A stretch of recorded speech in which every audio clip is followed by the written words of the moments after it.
സ്നേഹപൂർവ്വം ശ്യാമ സീരിയലിൻ്റെ ലേറ്റസ്റ്റ് എപ്പിസോഡിൻ്റെ റിവ്യൂയിലേക്ക് എല്ലാവർക്കും സ്വാഗതം. അങ്ങനെ എപ്പിസോഡ് തുടങ്ങുമ്പോൾ തന്നെ കാണിക്കുന്നത് ACPൻ്റെ ഫോണിൽ വിളിക്കുന്ന ശ്യാമേനെയാണ് കേട്ടോ. അങ്ങനെ ശ്യാമയുടെ കോൾ കാണുന്നതും ACP സംസാരിക്കുവാണ്. പറയും മാഡം. അല്ല, എന്തായി അന്വേഷണത്തിനെക്കുറിച്ച്? അതിൻ്റെ പ്രോഗ്രസ്സും മറ്റും അറിയാനായിട്ടാണ് ഞാൻ വിളിച്ചത്. ഈ സമയം ACP പറയണേ, CCTV ദൃശ്യത്തിൽ നിന്നും ആളുടെ വ്യക്തമാക്കാത്ത ഒരു ഫോട്ടോ കിട്ടിയല്ലോ, അത് വെച്ച് ആളെ കണ്ടുപിടിക്കാൻ കുറച്ച് ബുദ്ധിമുട്ടാണ്. പിന്നെ സ്റ്റുഡിയോയിൽ നിന്ന് സംഭവം നടന്ന സ്ഥലം വരെയുള്ള എല്ലാ CCTV ഫുട്ടേജുകളും ഞങ്ങൾ കളക്ട് ചെയ്തിട്ടുണ്ട്. അതിൽ നിന്നും ഒരു ഫുട്ടേജിലും കൊലയാളിയുടെ ഒപ്പം ഉണ്ടായ ഒരു പ്രതിയുടെ മുഖം വ്യക്തമായിട്ടുണ്ട്. ഞങ്ങളിപ്പോൾ അവനെ ഉടനെ തന്നെ ട്രേസ് ചെയ്യാനുള്ള അന്വേഷണത്തിലാണ്. അധികം വൈകാതെ തന്നെ അവനെ ഞങ്ങളുടെ കൈയോടെ കിട്ടും. അവനിലൂടെ വരുണിനെയും രാധികനെയും പിന്തുടരുന്ന കൊലയാളിലേക്ക് എത്തുക, അതാണ് ഞങ്ങളുടെ ഇപ്പോഴത്തെ പ്ലാൻ. മാഡം വിഷമിക്കേണ്ട. അവൻ്റെ ആ കൂട്ടാളിയെ കിട്ടിയാലും മതി. അവനാരാ, എന്താ, അവൻ്റെ ലക്ഷ്യം എന്താ? വരുണിനോടും രാധികയോടുള്ള എന്തെങ്കിലും പ്രതികാരത്തിൻ്റെ പേരിലാണോ, അതോ മറ്റാരെങ്കിലും അവനെ ഏർപ്പാട് ചെയ്തതാണോ? ഇതെല്ലാം നമുക്ക് ഉടനെ തന്നെ മനസ്സിലാക്കാൻ പറ്റും മാഡം. പിന്നെ നമുക്കിപ്പോൾ മുമ്പിലുള്ള ഏറ്റവും വലിയ സംശയം, ശ്യാമ മാഡത്തിന് ശത്രുക്കൾ തന്നെയാണോ വരുണിനെയും രാധികയും കൊല്ലാൻ ശ്രമിക്കുന്നത്, അതോ വരുണിൻ്റെ ബിസിനസ് രംഗത്തുള്ള വല്ല ശത്രുക്കളും വരുണിനെ വകവരുത്താൻ നോക്കുവാണോ? അതിനെല്ലാം ഉത്തരം ആ കൊലയാളിയെ കണ്ടുപിടിച്ച് കഴിഞ്ഞാൽ നമുക്ക് കിട്ടും മാഡം. മാഡം എനിക്കൊരു 2-3 ദിവസവും കൂടി സമയം തന്നെ. അതിനുള്ളിൽ വ്യക്തമായൊരു ക്ലിയർ ഇമേജ് ഇതിനെക്കുറിച്ച് ഞാൻ മാഡത്തിന് തന്നിരിക്കും. ശരി സാർ, ഓക്കെ. അങ്ങനെ പറഞ്ഞ ശ്യാമ ഫോൺ കട്ട് ചെയ്യുവാണ്. ഈ സമയം അമൃത ചോദിക്കണേ, എന്താ ACP സാർ പറഞ്ഞത്? അവിടെ CCTV ഫുട്ടേജ് എടുത്തതിൽ നിന്നേ ആ കൊലയാളിയുടെ കൂടെയുള്ള ഒരാളുടെ മുഖം വ്യക്തമായി ക്യാമറ പതിഞ്ഞിട്ടുണ്ട്. അയാളെ തേടിയ ഇപ്പോൾ പോലീസ് നടക്കുന്നത്. അധികം വൈകാതെ തന്നെ അയാളെ കണ്ടെത്തുമെന്നാണ് പറഞ്ഞത്. അയാളെ പിടികൂടിക്കഴിഞ്ഞാൽ പിന്നെ കൊലപാതകത്തിലേക്ക് എത്താൻ കുറച്ചും കൂടി എളുപ്പമാണല്ലോ. നേരം അമൃത പറയുന്നുണ്ട്, ഇത്ര നാൾ ഐശ്വര്യ നമ്മുടെ മുമ്പിലുണ്ടായിരുന്നപ്പോൾ രാധികയ്ക്ക് നേരെ എന്തെങ്കിലും അറ്റംപ്റ്റ് വന്നു കഴിഞ്ഞാൽ അതിൻ്റെ പിന്നിലെല്ലാം അവളാണെന്ന് നമുക്ക് മനസ്സിലാക്കായിരുന്നു. എന്നാൽ ഇതിപ്പോൾ അങ്ങനെയല്ലല്ലോ. മറഞ്ഞിരിക്കുന്ന കൊലയാളി ഇത്രയും കണ്ടെടുത്ത് വെച്ചോളം കുറച്ച് അപകടകാരിയാണ്. മക്കളുടെ ജീവൻ ആപത്തിലാണ്. അന്നേരം ശ്യാമ പറയണേ, അതേ ഏട്ടത്തി, അത് തന്നെ എൻ്റെ ടെൻഷൻ. മുമ്പ് എൻ്റെ ജീവിതത്തിൽ നടന്ന അതേ അവസ്ഥയിലൂടെ എൻ്റെ മോള് ഇപ്പോൾ പോകുന്നത് ആലോചിച്ചിട്ടാണെങ്കിൽ പേടിയാവുന്നുണ്ട്. ഈ സമയം ശ്യാമയെ ധൈര്യപ്പെടുത്തിക്കൊണ്ട് അമൃത പറയണേ, ശ്യാമ പേടിക്കാതെ, എന്തിനും എതിരും രാധിക കൂട്ടായിട്ട് വരുന്നുണ്ടല്ലോ. പിന്നെ വരുണിൻ്റെ രാധികയുടെയും ജീവിതത്തിൽ വന്ന ഏറ്റവും വലിയ പ്രതിസന്ധിയെ പ്രിയങ്ക.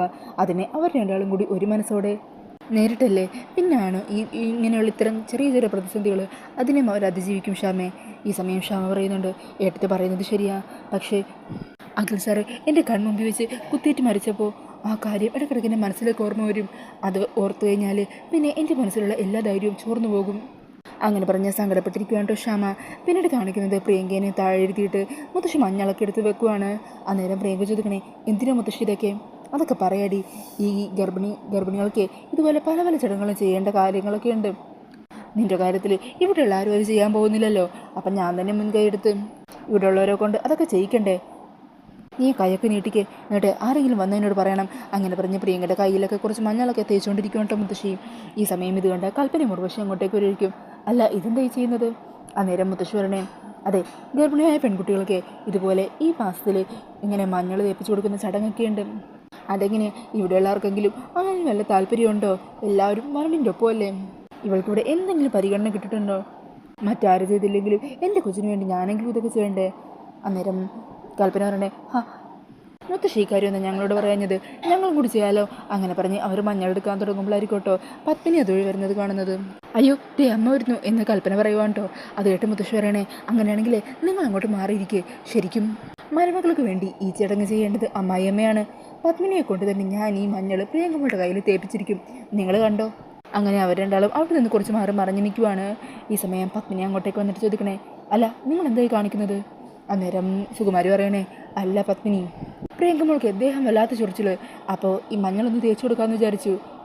അതൊക്കെ ഇവിടെ ഇരുന്നാണ് ചെയ്യുന്നത്. നിങ്ങൾക്ക് റൂമിൽ ഇരുന്ന് ചെയ്തുകൂടെ? അല്ലെങ്കിൽ തന്നെ ഇവൾക്ക് ചൊറിച്ചിലുണ്ടെങ്കിൽ ഹോസ്പിറ്റലിൽ പോയി ഡോക്ടറിനെ കാണിക്കുകയല്ലേ വേണ്ടത്? അതിനൊന്നും ആവശ്യമില്ല പത്മിനി, ഇവൾക്കിതുപോലെ ഇടക്കിടക്ക് ചൊറിച്ചിൽ വരാനുള്ളതാണ്. ഞാനപ്പോൾ ഇവൾക്ക് ഇങ്ങനെ മഞ്ഞൾ തേച്ച് കൊടുക്കും. മഞ്ഞൾ തേപ്പിച്ച് കഴിഞ്ഞാൽ ഉടനെ തന്നെ ചൂടുവെള്ളത്തിൽ കുളിക്കണം. ഇപ്പം തന്നെ പോയി ചൂടുവെള്ളം ഒന്ന് റെഡിയാക്കണം. എന്നിട്ട് അതിൽ മോളെ കുളിപ്പിക്കുകയും വേണം. ഒരു കാര്യം ചെയ്യും, പത്മിനി മഞ്ഞളൊക്കെ പ്രിയങ്കൊന്ന് തേച്ച് കൊടുക്ക്. അപ്പോഴേക്കും ഞാൻ വെള്ളം തിളപ്പിച്ചിട്ട് വരാം. അല്ല, അതിൻ്റെ ആവശ്യമില്ല, സുകുമാരി അമ്മ തന്നെ ചെയ്തോ, ഞാൻ പോയി വെള്ളം തിളപ്പിക്കാം. ഓ അത് ശരി, അതിന് പോലും ഈ കൊച്ചിൻ്റെ ദേഹത്ത് തുടരുതെന്ന് നിങ്ങൾ തീരുമാനിച്ചു വെച്ചിരിക്കുകയല്ലേ. ഇത്രയ്ക്കൊക്കെ അകറ്റി നിർത്താനും മാത്രം എൻ്റെ ഈ പാവം കൊച്ച് എന്താ ചെയ്തത്?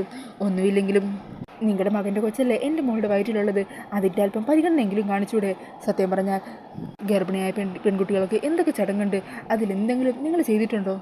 എല്ലാവരും വെറുക്കപ്പെട്ട് എൻ്റെ മോള് ഒരു കുഞ്ഞിനെ പ്രസവിച്ച് ആ കുഞ്ഞിനെയും കയ്യിൽ വെച്ച് ഈ പൊട്ടിപ്പെണ്ണോടെ നിൽക്കും. നിങ്ങൾക്ക് എല്ലാവർക്കും ആ കാഴ്ച കണ്ടാൽ മതിയല്ലോ.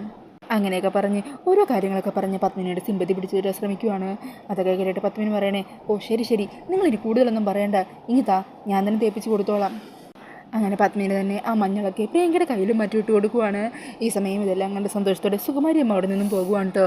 അന്നേരമായിരിക്കും ജയഭാരതി അമ്മ ഈ കാഴ്ച കണ്ട് അങ്ങോട്ടേക്ക് വരുന്നത്. പത്മിനി, നീ എന്തായി കാണിക്കുന്നത്? അത് പിന്നെ അമ്മേ, പ്രിയങ്കയ്ക്ക് ചൊറിച്ചിലാണെന്ന് പറഞ്ഞ് സുകുമാരി അമ്മയാ എന്നോട് ഇതൊന്ന് തേക്കാൻ പറ്റുമെന്ന് ചോദിച്ചത്. അന്നേരം ജയഭാരതി ദേഷ്യത്തിൽ പറയണേണ്, പത്മിനി എന്നും പറഞ്ഞ് നിനക്ക് ബോധമില്ലേ? ഗർഭിണികൾക്ക് ഈ മാസത്തിൽ ചെയ്യുന്ന ചടങ്ങ് ആ സുകുമാരി അമ്മ തന്ത്രപൂർവ്വം നിന്നെ കൊണ്ട് ചെയ്യിച്ചതാണ്. അന്നേരം ഒരിക്കട്ടോ പത്മിനിക്കും കാര്യം കത്തുന്നത്. ഈ സമയം കൽപ്പനയും ഉർവശി അങ്ങോട്ടേക്ക് വരിക. എന്നിട്ട് ഒന്നും അറിയാത്ത പോലെ ചോദിക്കണേ, എന്താ പറ്റിയത്? അന്നേരം സുകുമാരിയും അങ്ങോട്ടേക്ക് വരിക. എന്താ പ്രശ്നം? പത്മിനി ഈ കാര്യം ചെയ്താൽ എന്താ കുഴപ്പം?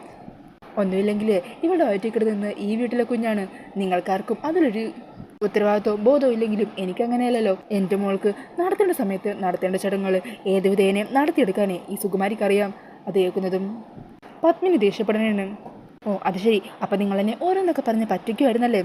അല്ലെങ്കിൽ തന്നെ മരുമകൾക്ക് വേണ്ടി അമ്മായിയമ്മ സന്തോഷത്തോടെ ചെയ്താൽ മാത്രമേ ഇതൊക്കെ ഒരു ചടങ്ങായി മാറുള്ളൂ, എന്നാലേ ഇതിനൊക്കെ അർത്ഥം ഉണ്ടാകുള്ളൂ. ഇപ്പം ഞാൻ ചെയ്തത് അങ്ങനെയല്ല. ഇവൾക്ക് വേണ്ടി ഒരിക്കലും ഞാൻ എൻ്റെ നല്ല മനസ്സോടെ ഒരു കാര്യം ചെയ്യാനും പോകുന്നില്ല. നിങ്ങളിനി എത്ര തന്നെ ശ്രമിച്ചാലും ശരി. അങ്ങനെ പറഞ്ഞ് മുത്തശ്ശിക്കൊപ്പം അവിടെ നിന്നും പോകുവാണ് കേട്ടോ പത്മിനി. ഈ സമയം സുകുമാരി പറയണേ, രണ്ടാളും ഇങ്ങനെയല്ലേ പറയൂ. കാരണം അറിയാതെയാണെങ്കിലും ഈ ചടങ്ങ് പ്രിയങ്കയ്ക്ക് വേണ്ടി ചെയ്തതിൻ്റെ ചമ്മലുണ്ടാവും പത്മിനിക്ക്. അതിൻ്റെ ആ ഒരു ചമ്മൽ മാറ്റാനാ ഇങ്ങനെ ദേഷ്യപ്പെട്ടത്. സാരമില്ല, എന്തു തന്നെ വന്നാലും എത്ര വേണമെങ്കിലും ശപിച്ചോട്ടെ, അതിലൊന്നും ഈ സുകുമാരിക്ക് ഒരു കുലക്കവും ഇല്ല. നടത്തേണ്ട കാര്യങ്ങൾ ഇതുപോലെ ഞാൻ നടത്തിയെടുത്തിരിക്കും. പിന്നീട് കാണിക്കുന്നത് പുറത്ത് ചെടി നനച്ചുകൊണ്ടിരിക്കുന്ന രാധികനെയാണ് കേട്ടോ. ഈ സമയത്തായിരിക്കും ഓഫീസിലെ മാനേജർ ധർമ്മജൻ അങ്ങോട്ടേക്ക് എത്തുന്നത്. ഇതാര്? ധർമ്മജൻ സാറോ? മോൾക്കെന്നെ മനസ്സിലായോ? പിന്നെ മനസ്സിലാവാതെ? ഓഫീസിലെ മാനേജറല്ലേ, ഞാൻ അവിടെ വന്നപ്പോൾ കണ്ടിട്ടുണ്ടല്ലോ. പരമേശ്വരൻ സാറും വരണം നോക്കിയില്ലേ? പിന്നെ അല്ലാതെ എല്ലാവരും ഉണ്ട്, അകത്തേക്ക് വാ. ഈ സമയം പരമേശ്വരൻ അങ്ങോട്ടേക്ക് വരുവാണ്. അങ്ങനെ ധർമ്മജനെ കാണുന്നതും സന്തോഷത്തോടെ അയാളുമായിട്ട് അവിടെ നിന്ന് സംസാരിക്കുക. മോളെ രാധികയെ, മോള് വരനെ വിളിച്ചിട്ട് വാ. അങ്ങനെ രാധിക വരനെ വിളിച്ചുകൊണ്ട് വരുവാണ്. ഈ സമയം ധർമ്മജനാണെങ്കിൽ അവിടെ റിട്ടയർമെൻറ്റിൻ്റെ സമയമൊക്കെ ഏതെണ്ണം റിട്ടയർ ചെയ്യുന്ന ആ കാര്യത്തെക്കുറിച്ചൊക്കെ പറയുവാണ്. അന്നേരം ധർമ്മജൻ പറയുന്നുണ്ട്, റിട്ടയർമെൻറ്റിലെ എല്ലാ ആനുകൂല്യങ്ങളും കിട്ടി, പറഞ്ഞതിലും കൂടുതലാണ് കിട്ടുന്നത്. ഒത്തിരി സന്തോഷമുണ്ട്. അതിൻ്റെ ഒരു നന്ദി വാക്ക് നേരിട്ട് കണ്ട് പറയാനാണ് ഞാൻ വന്നത്. അന്നേരം പരമേശ്വരൻ പറയണേ, ഞാൻ ബിസിനസ് തുടങ്ങിയ കാലം മുതൽ താൻ എൻ്റെ കൂടെ ഉണ്ടായതല്ലേ, അർഹിക്കുന്ന കാര്യങ്ങൾ തന്നെയാണ് തനിക്ക് കിട്ടുന്നത്. സത്യം പറഞ്ഞാൽ ഇത്ര പെട്ടെന്നൊരു റിട്ടയർമെൻറ്റിൻ്റെ ആവശ്യം ഉണ്ടായിരുന്നു. അന്നേരം അയാൾ പറയുവാണ്, ഇപ്പോൾ യുവതലമുറയിലെ ഭരണം നടത്തുന്നത്, അങ്ങനെയുള്ളപ്പോൾ അവർക്കൊപ്പം വേണ്ടത് യുവത്വം വന്ന ആൾക്കാർ തന്നെയല്ലേ. അല്ല, എന്താ വരുൺ പുതിയ മാനേജറെ കണ്ടെത്തുന്നതിനുള്ള കാര്യങ്ങൾ? അന്നേരം വരുൺ പറയണേ, അതിന് വേണ്ടിയിട്ടുള്ള നോട്ടീസൊക്കെ ഇട്ടിട്ടുണ്ട്. കുറേ ആപ്ലിക്കേഷൻസൊക്കെ വരുന്നുണ്ട്. അതിൽ നിന്ന് സോർട്ട് ഔട്ട് ചെയ്ത് നല്ലൊരാളെ തന്നെ കണ്ടുപിടിക്കണമല്ലോ. എന്താണെങ്കിലും വരുൺ സെലക്ട് ചെയ്യാൻ പോകുന്ന ആളുടെ ബാക്ക്ഗ്രൗണ്ട്സൊക്കെ നല്ലപോലെ ഒന്ന് ചെക്ക് ചെയ്യണം. വരുണിനൊപ്പം തോളോട് ചേർന്ന് നിൽക്കാനും നല്ല വിശ്വസ്തതയും സത്യസന്ധതയും ഒക്കെ ഉള്ള ഒരാളെ തന്നെ വേണം സെലക്ട് ചെയ്യാൻ. അതൊക്കെ അത്രയും തന്നെ ഉള്ളൂ. രാധികെ, തൻ്റെ അഭിപ്രായം എന്താ? നമ്മുടെ കമ്പനിയിൽ പുതിയ വരുന്ന മാനേജറെ കുറിച്ച്, അയാൾക്കുണ്ടാകുന്ന ക്വാളിറ്റീസിനെ കുറിച്ച് അങ്ങനെ എന്തെങ്കിലും തനിക്ക് പറയാനുണ്ടോ? അയ്യോ, ഞാനെന്ത് പറയാനാ? സത്യം പറഞ്ഞാൽ വരുണും അച്ഛനും മാനേജറൊക്കെ കൂടി ഇരുന്ന് സംസാരിക്കുന്ന ഈ സ്ഥലത്ത് നിൽക്കാൻ പോലും ഞാൻ പാടില്ല. അങ്ങനെയൊന്നുമില്ല രാധികെ. അധികം വൈകാതെ തന്നെയും കൂടി ബിസിനസ്സിൽ ഇൻവോൾവ് ചെയ്യണമെന്നാണ് എൻ്റെ ആഗ്രഹം. അയ്യോ, ഞാനില്ലേ, എന്നെ വിട്ടേക്ക്. അങ്ങനെയൊക്കെ പറഞ്ഞ് അവർ സന്തോഷത്തോടെ നിൽക്കുവാണ്. പിന്നീട് കാണിക്കുന്നത് മുത്തശ്ശി ഡൈനിങ് ടേബിളിൽ പ്രിയങ്കയ്ക്ക് കഴിക്കാനായിട്ട് കുറേ പലഹാരമൊക്കെ എടുത്തു വെക്കുക. നിനക്ക് വേണ്ടി ഓരോ ചടങ്ങുകളും നടത്തിയെടുക്കാൻ ഈ മുത്തശ്ശി കിടന്ന കഷ്ടപ്പാട്. ഈ സമയം കൽപ്പനയും ഉർവശിയും വരുന്നുണ്ട്. എന്തിനാ ഇത്തരം പലഹാരങ്ങളൊക്കെ എടുത്തു വെച്ചിരിക്കുന്നത്? അതെ, ഗർഭിണികൾക്ക് ഓരോ മാസവും ഓരോ ചടങ്ങുകളാണ്. ഇത് മതിലൊരു ചടങ്ങാണ്. ഗർഭിണിയായ പെൺകുട്ടിക്ക് ഭർത്താവിൻ്റെ കൈകൊണ്ട് ഈ പലഹാരങ്ങൾ കൊടുക്കണം. ആ ചടങ്ങാണ് ഇന്നിനിപ്പോൾ ഇവിടെ നടക്കാൻ പോകുന്നത്. പ്രിയങ്കയ്ക്ക് വേണ്ടി വരനെ കൊണ്ട് തന്നെ ഈ പലഹാരങ്ങൾ ഞാൻ ഇവളുടെ വായിൽ വെച്ച് കഴിപ്പിക്കും.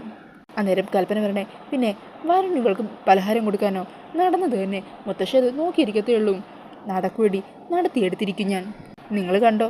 ഈ സമയത്തായിരിക്കോട്ടോ വരുണിൻ്റെ അധികം കൂടി ഫുഡ് കഴിക്കാനായിട്ട് താഴത്തേക്ക് ഇറങ്ങി വരുന്നത്. വരും, വേഗം വാ, എനിക്കാണെങ്കിൽ വിശന്നിട്ട് കണ്ണ് കാണാൻ വയ്യ. അങ്ങനെ താഴത്തേക്ക് വരുമ്പോഴായിരിക്കോട്ടോ ഡൈനിങ് ടേബിളിൽ അരങ്ങേറാനിരിക്കുന്ന ഈ നാടകത്തിൻ്റെ കാഴ്ച രണ്ടാളും കാണുന്നത്. അങ്ങനെ അത് കണ്ട് രണ്ടുപേരും ഞെട്ടലോടുകൂടി താഴത്തേക്ക് ഇറങ്ങി വരുവാണ്. ഈ സമയം വരുൺ അമ്മേനെ വിളിക്കണേ, അമ്മേ. അന്നേരം പത്മിനി അങ്ങോട്ടേക്ക് വരുന്നുണ്ട്. എന്താ മോനെ, എന്താ ഇതൊക്കെ? ഭക്ഷണം കഴിക്കാൻ വരുമ്പോൾ ഞങ്ങൾക്ക് സ്വസ്ഥത തരില്ലേ? അവിടെ ഇവരെന്തായി കാണിച്ചു വെച്ചിരിക്കുന്നത്? ഇവരിങ്ങനെ തടയാൻ അമ്മയെ കൊണ്ടാവില്ലേ? അന്നേരം പത്മിനി വരണേ, മോനെ, കുറച്ച് മുമ്പ് ഞാനിവിടെ വന്നപ്പോൾ ഇതൊന്നുമില്ലായിരുന്നു. ഇപ്പോൾ ഇവിടെ നിന്ന് മാറിയതേ ഉള്ളൂ. എന്താ സുകുമാരി അമ്മേ, എന്താ നിങ്ങൾ കാണിക്കുന്നത്? അന്നേരം സുകുമാരി പറയണേ, ഇതുകൊള്ളാം, ഗർഭിണിയായ ഒരു പെൺകൊച്ച് ഈ വീട്ടിലുണ്ടല്ലോ, അവൾക്ക് ഈ മാസത്തിൽ ചില ചടങ്ങുകളൊക്കെ നടത്തണം. അതിൻ്റെ ഭാഗമായിട്ട് ഇതൊക്കെ എടുത്തു വെച്ചിരിക്കുന്നത്. അന്നേരം വരുൺ ചോദിക്കണേ, നിങ്ങൾ ചടങ്ങ് നടത്തുകയോ ഇവളെ കൊണ്ട് ഇതൊക്കെ കഴിപ്പിക്കുകയോ എന്താണെന്ന് വെച്ചാൽ ചെയ്തോ, പക്ഷേ ഇതെല്ലാം നിങ്ങളുടെ റൂമിലിരുന്ന് വേണം ചെയ്യാൻ, അല്ലാതെ ഇവിടെ വന്നല്ല. അന്നേരം ജയഭാരതി അമ്മ അങ്ങോട്ടേക്ക് വരുന്നുണ്ടാവും. അതാണെന്നത് സുകുമാരിയമ്മ പറയണേ, മോനെ നീ ഒന്ന് സഹകരിച്ച് കഴിഞ്ഞാൽ ഇവിടെ അധിക പ്രശ്നങ്ങളും വഴക്കുകളൊന്നും ഇല്ലാതെ എല്ലാം അങ്ങ് പരിഹരിച്ചു പോകും. നീ ഇതിലൊരു പലഹാരം എടുത്ത് പ്രിയങ്കമ്മയുടെ വായിലങ്ങ് വെച്ച് കൊടുക്ക്. അവളുടെ കൊച്ചിൻ്റെ അച്ഛനായ നീ വേണേ ചടങ്ങ് ചെയ്യാനായിട്ട്. അതേക്കുന്നതും വരുൺ അങ്ങ് ദേഷ്യം വരുവാണ്. ഈ സമയം പ്രിയങ്ക പറയണേ, ചേട്ടാ വരുൺ ചേട്ടാ, ചേട്ടൻ എൻ്റെ ഭർത്താവല്ലേ, ദേ എനിക്ക് ഈ പലഹാരം മതി, ഇതെടുത്ത് താ. അന്നേരം സുകുമാരി പറയണേ, കൊച്ചു പറയുന്നത് കേട്ടില്ലേടാ, അതങ്ങ് എടുത്ത് വായിൽ വെച്ച് കൊടുക്ക്. വരുൺ ചേട്ടാ എടുത്ത് ചാ ചേട്ടാ എന്നും പറഞ്ഞ് പ്രിയങ്ക വീണ്ടും പറയുവാണ്. അതേക്കുന്നതും ദേഷ്യം സഹിക്കാനാവാതെ വരുണാണെങ്കിൽ പ്രിയങ്കയെ തല്ലാനായിട്ട് പോകുവാണ് കേട്ടോ. അന്നേരം ജയഭാരതി അമ്മയും രാധികയും കൂടി വരുണെ തടഞ്ഞു നിർത്തുവാണ്. ഈ സമയം സുകുമാരി ചോദിക്കണേ, എന്താടാ നിനക്ക് തല്ലാൻ തോന്നുന്നുണ്ടോ, ഉണ്ടെങ്കിൽ തല്ലടാ. അന്നേരം ജയഭാരതി പറയണേ, ജയസുകുമാരി നിങ്ങൾ വെറുതെ ആവശ്യമില്ലാത്ത പ്രശ്നങ്ങൾ ഉണ്ടാക്കല്ലേ, കൈവിട്ട് എന്തെങ്കിലും ചെയ്തതിൻ്റെ പേരിൽ പിന്നീട് പരാതി പറയാനായിട്ട് നിങ്ങൾ വരരുത്. അന്നേരം സുകുമാരി പറയണേ, അല്ലെങ്കിൽ തന്നെ ഞാൻ എന്തിനാ നിങ്ങളോട് പരാതി പറയേണ്ടത്, പരാതി പറയാനേ എനിക്ക് വേറെ സ്ഥലമുണ്ട്, സ്റ്റേഷനിലേക്ക് ഞാൻ ചെല്ലും, ഞങ്ങളോട് ചെയ്ത എല്ലാ ദ്രോഹവും പറഞ്ഞ് നല്ല പരാതി കൊടുക്കുകയും ചെയ്യും. അന്നേരം വരുണ് വീണ്ടും അങ്ങ് ദേഷ്യം കയറുക. ഇവരിങ്ങനെ വിട്ടാൽ പറ്റില്ല മുത്തശ്ശി, കൊടുക്കേണ്ടത് അപ്പത്തിന് കൊടുക്കണം എന്നും പറഞ്ഞ് വരുണാണെങ്കിൽ വീണ്ടും ദേഷ്യത്തിൽ നിൽക്കുവാണ് കേട്ടോ. അന്നേരം രാധികയും ജയഭാരതിയമ്മയും കൂടി എങ്ങനെയൊക്കെയാണ് വരുണിനെ പിടിച്ചു നിർത്തിയിരിക്കുന്നത്. അന്നേരം സുകുമാരി ചോദിക്കുന്നുണ്ട്, എടാ നിന്നെ കൊണ്ട് ഒന്നും ചെയ്യാൻ പറ്റൂല, അത്രയ്ക്ക് ധൈര്യം ഉണ്ടെങ്കിൽ നീ ഒന്ന് ചെയ്ത് നോക്ക്, അപ്പം കാണാം എന്താ ഇവിടെ സംഭവിക്കാൻ പോകുന്നതെന്ന്. എന്നിട്ട് വരുണിൻ്റെ കവളിലിങ്ങനെ പതിയൊന്ന് അടിച്ചിട്ട് പറയണേ, എന്താടാ കൈ പൊങ്ങുന്നില്ലേ നിനക്ക്. ഈ സമയം വരുണാണെങ്കിൽ ദേഷ്യത്തോടെ സുകുമാരിയെ തന്നെ തറപ്പിച്ചിങ്ങനെ നോക്കിക്കൊണ്ട് നിൽക്കുവാണ്. അങ്ങനെ ആ ഒരു സീനൊക്കെ കാണിച്ചുകൊണ്ടാണ് കേട്ടോ എപ്പിസോഡ് തീരുന്നത്. അപ്പോൾ ഈ ഒരു റിവ്യൂ ഇഷ്ടപ്പെട്ടുണ്ടെങ്കിൽ മറക്കാതെ വീഡിയോ ഒന്ന് ലൈക്ക് ചെയ്യണേ. ഇതുപോലുള്ള കൂടുതൽ റിവ്യൂസിനായിട്ട് ഈ ചാനൽ ഒന്ന് സബ്സ്ക്രൈബ് ചെയ്തും കൂടി സപ്പോർട്ട് ചെയ്യണേ. താങ്ക്